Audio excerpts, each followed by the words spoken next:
بعرض مستند أنا متأكد أن وزير الداخلية لم يقرأ هذا المستند، أو يمكن قرأ لكن ما فهم أبعاده.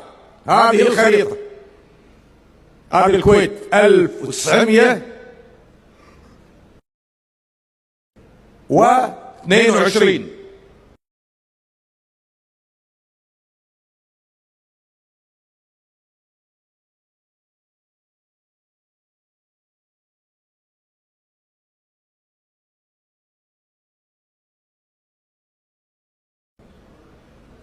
أنا بس الحضور، هذه حدود الدولة عام 1920. إذا من هو الكويتي طبقا لقانون الجنسية؟ إذا بنطبق المعايير صح، عيدها لو سمحت، لا تشيل أي صفحة، ما أقول لك شيل.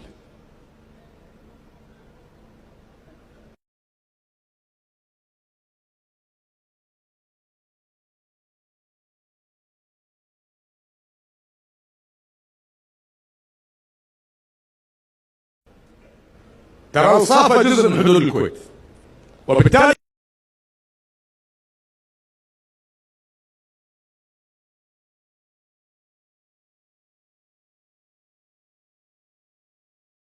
كل سكانها يعتبرون كويتيين بصفة أصلية.